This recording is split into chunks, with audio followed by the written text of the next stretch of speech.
Lorsque j'ai commencé Metroid Zero Mission, je n'avais qu'un seul objectif, le terminer. Alors non, la série ne m'était pas totalement étrangère. J'avais fini Metroid Prime l'année dernière, et j'avais aussi joué à 3 autres épisodes, mais cette fois-ci en 2 dimensions. Le premier Metroid, Super Metroid, et Another Metroid 2 Remake. Pourtant de ces 3 jeux, je n'en ai fini aucun, parce que le premier me semblait trop archaïque, et parce que malgré toutes les qualités évidentes des 2 autres jeux cités, j'avais perdu les sauvegardes sur les 2 jeux, et j'avoue que je n'ai jamais retrouvé l'entrain de les refaire.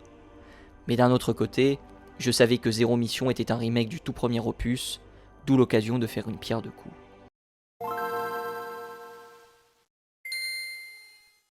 J'arrive donc sur cette planète hostile avec ma chasseuse de primes, et nous commençons à pourfendre le mal et à percer les secrets de cet obscur endroit, en récupérant sur le passage toutes les améliorations nécessaires à la progression.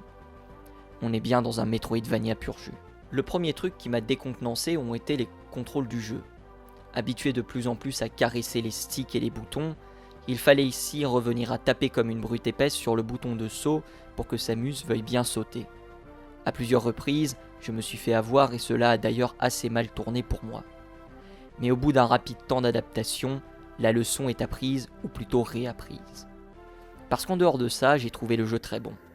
Avec une très bonne ambiance, mais cela n'a rien de surprenant pour un Metroid, une belle mise en scène, mais cela n'a rien de surprenant non plus, mais surtout une excellente architecture.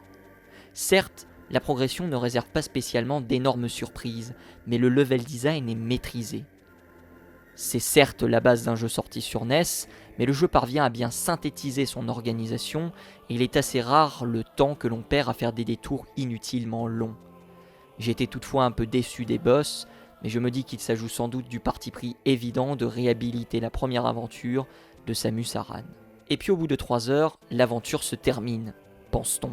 Car en s'échappant de la planète dans laquelle Samus vient de faire régner l'ordre, celle-ci, ou plutôt son vaisseau, est abattue par les factions des pirates de l'espace. Et là le jeu change. Ce n'est plus vous qui êtes le prédateur, mais bien la proie. Vous perdez toutes vos habilités durement acquises, n'ayant qu'un simple pistolet pour vous défendre et vos jambes pour vous enfuir.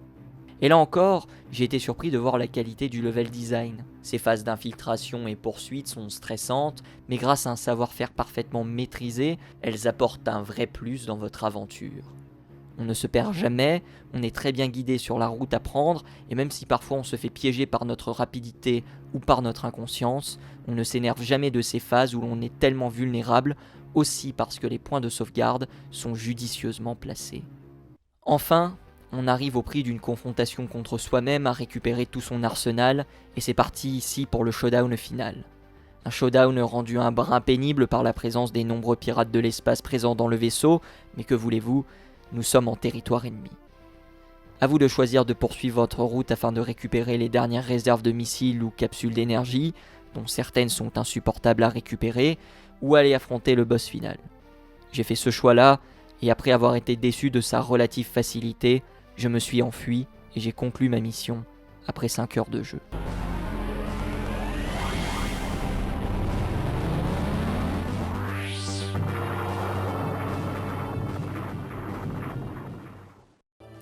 Au final, je suis extrêmement surpris de la qualité de Metroid Zero Mission. Aussi, il est évident qu'en parlant de lui de cette manière, je rends surtout hommage à la première aventure de Samus Aran, même si la partie d'infiltration est inédite, mais tout m'a convaincu dans ce jeu, et cela me donne davantage de raisons de retourner sur d'autres planètes inconnues pour aller y affronter d'autres hostilités. Et j'espère que Nintendo aussi.